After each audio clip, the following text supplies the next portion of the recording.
Waouh. Ah ouais, depuis tout à l'heure, je suis en train de parler dans le vide, le micro, il était coupé. Ah ouais, je suis un ouf. Ah merde alors, je suis vraiment désolé, hein. Depuis tout à l'heure, je suis en train de lire comme un con et le micro, il était coupé. Merde, merde, merde, merde, merde, merde, merde. Ah, je suis vraiment désolé, les gars, hein. Et j'ai pas lu les... Merci, le Dozo, en tout cas, hein. Putain. En tout cas, désolé, hein. Depuis tout à l'heure, je suis en train de faire mon one-man show comme un con.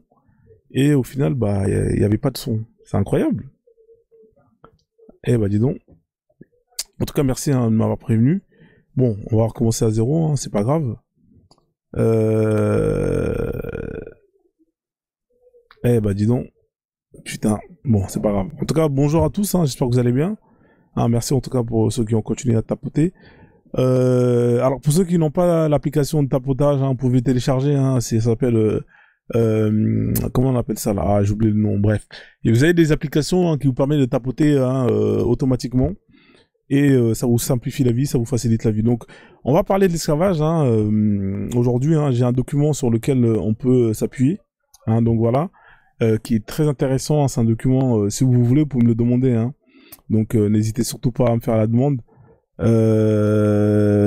Comme ça, je vous l'envoie. Je pense qu'il est disponible sur Internet, hein. Je pense que vous tapez juste Mohamed, l'esclavage et l'islam. C'est un document PDF que vous allez pouvoir télécharger directement sur Internet. Donc voilà. Ouais, on n'entendait pas. Ouais, malheureusement là, j'ai coupé le micro, hein. Putain, je sais pas pourquoi j'ai coupé le micro. Je comprends pas pourquoi j'ai. C'est incroyable. Ouais, c'est incroyable. Bon, c'est pas grave, hein. En tout cas, là, ça fait combien de minutes là j'ai parlé? Ah putain, quand même pendant 15 minutes, j'étais là en train de parler tout seul comme un con. Ah là là là là. Bon, allez, let's go. Alors, vous voulez qu'on fasse quoi d'ailleurs? Parce qu'en fait, tout à l'heure, je vous avais proposé plusieurs solutions. Soit je vous lis le document, ou soit bah, on fait monter les gens pour pouvoir parler, ou c'est comme vous voulez. Hein, c'est vous qui voyez. Hein, c'est vous qui voyez. Donc voilà, j'avais proposé plusieurs sujets. Ah, là, l'esclavage, j'aimais bien ce document-là. Mais j'en ai d'autres, hein, sur lesquels on peut travailler.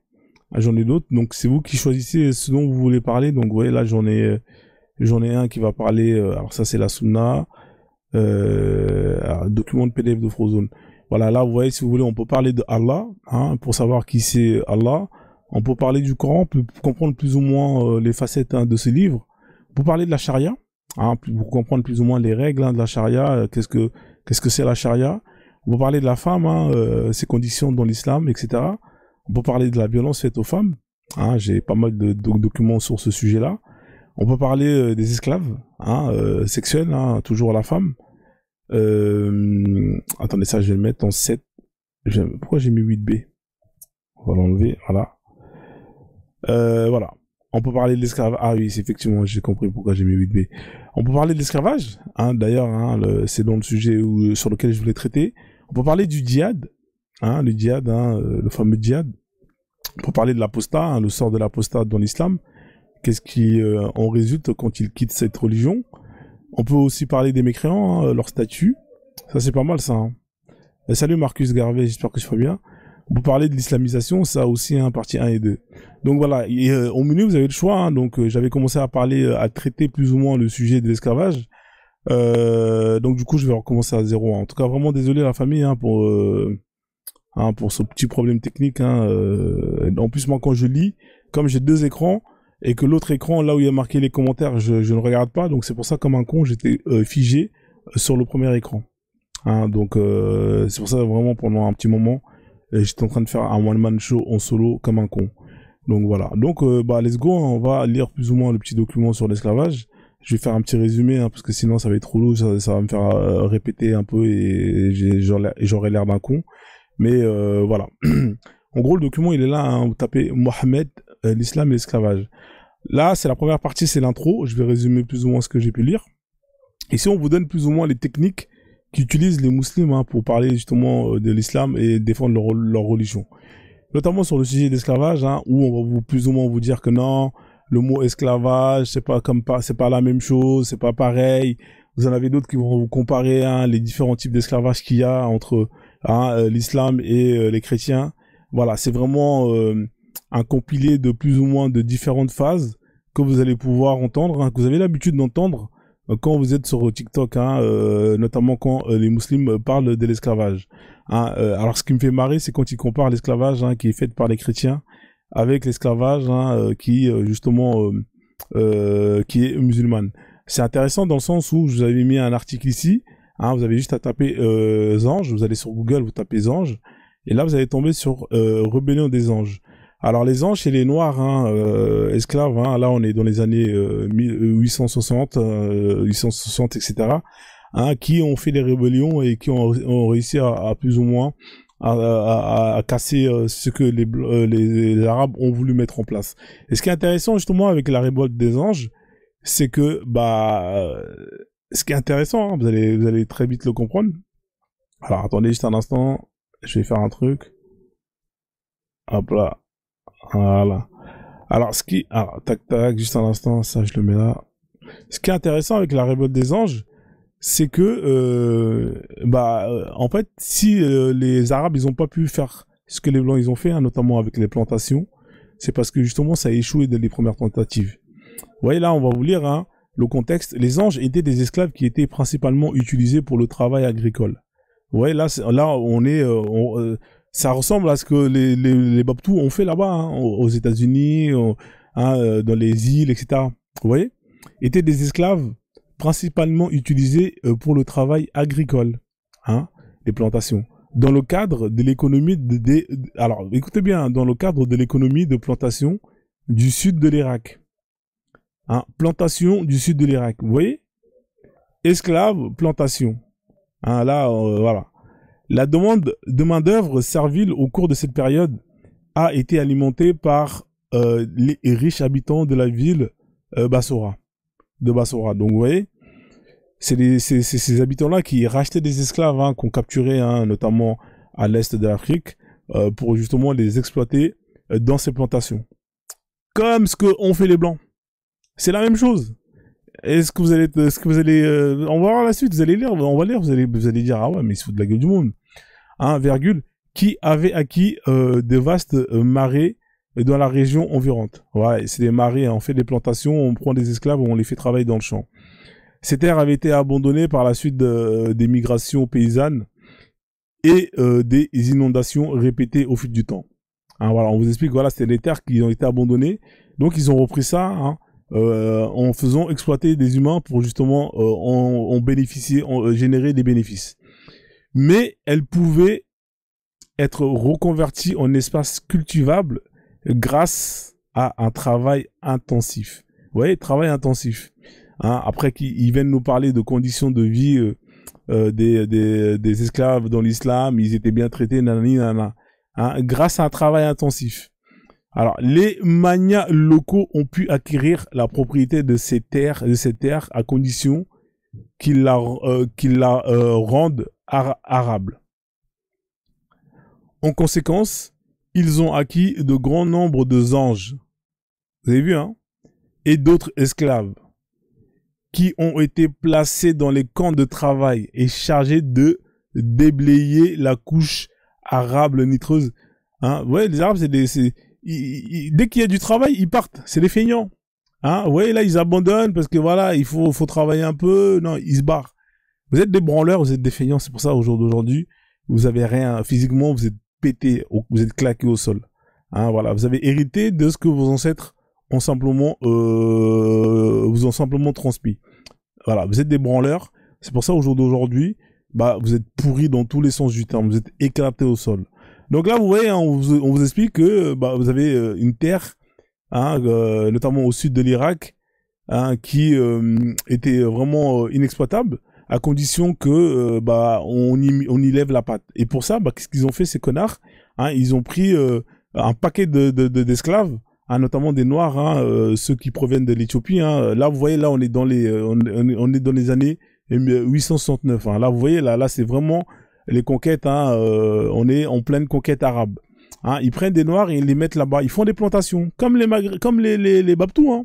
Ils font pareil. Ils font la même chose, sauf que eux, quand ils vont dire non, on n'a pas fait la même chose que les Blancs. Alors, ce qui se passe, c'est que là, ils ont foiré parce qu'en fait, ils n'ont pas pu gérer les révoltes. Et des révoltes qui ont été organisées par ces esclaves, hein, les anges.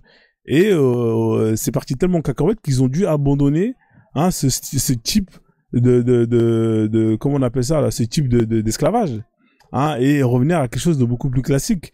Donc vous voyez là, on continue la lecture, qui ont été placés dans des camps de travail et chargés de déblayer les couches arabes. Hein, le processus a été remis d'état. D'autres anges travaillaient dans les salines de l'Irak inférieur, en particulier dans la région de Bassora.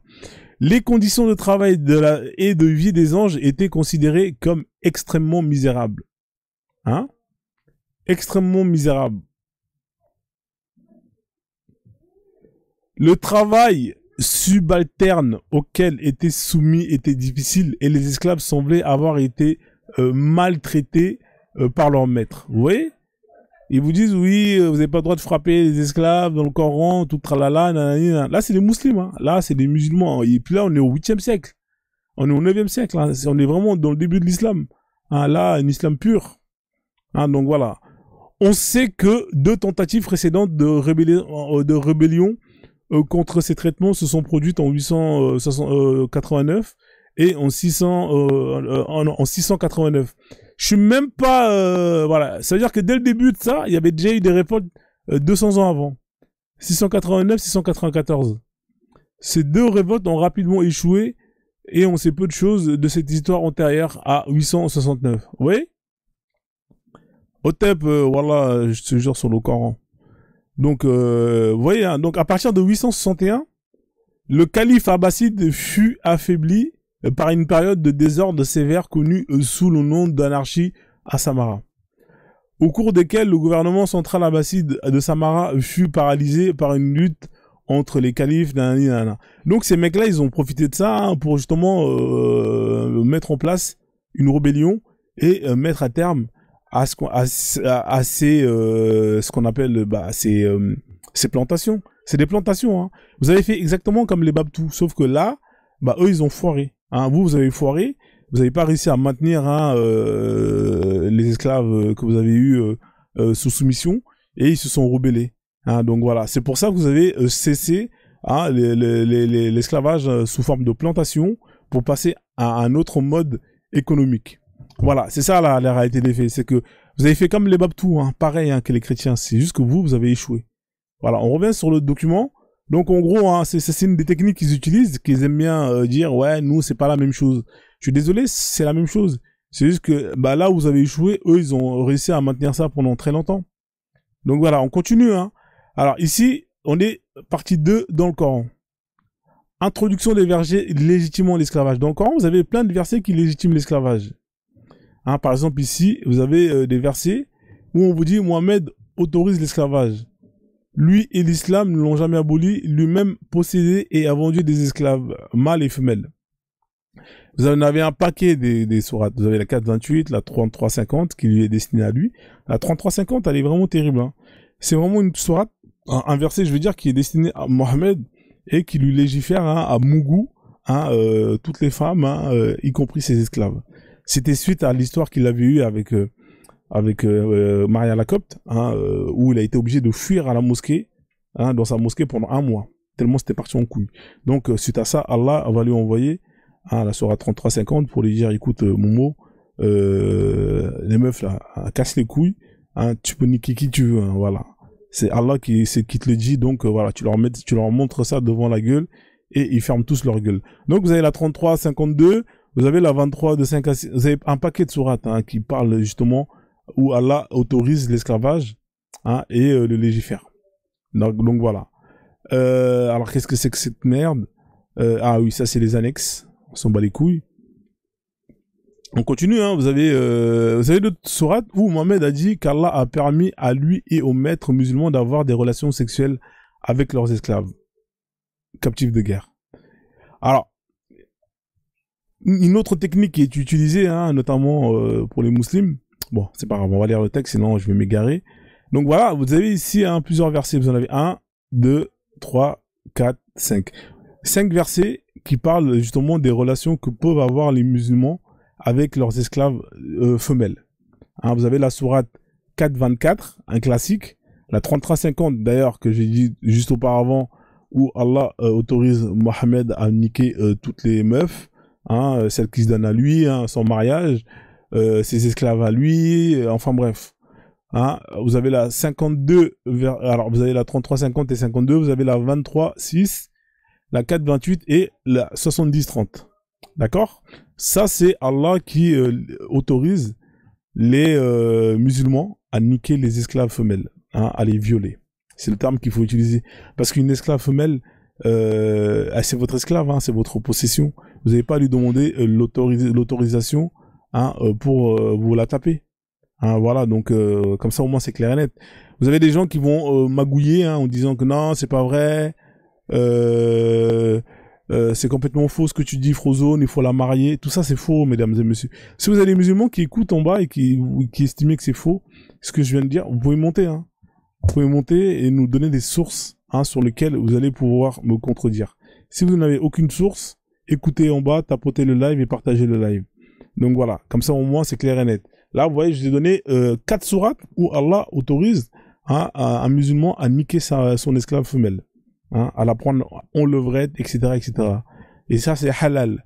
Hein, là, on est dans le V halal. Hein, on prend une femme qu'on a capturée, qui n'a rien demandé, on va la mougou bien comme il faut, et Allah, c'est hamdoullah, ça passe. Il n'y a pas de problème. Hein, donc voilà. On continue. Mohammed a également permis à des esclaves d'être durement battus. Vous pouvez lire la sira de Ibn Ishaq. La sira de Ibn Ishaq, c'est une sira, c'est la biographie, c'est la première biographie. Hein, ensuite, elle a été reprise par Ibn Hisham, qui a donné beaucoup plus de détails. Mais ça a été quand même un peu transformé. Franchement, moi, elle est en anglais. C'est un peu dommage, j'arrive pas à la trouver en français. Mais c'est une sira qui est vraiment très intéressante. Et malheureusement, elle est en anglais, donc du coup, c'est un peu galère.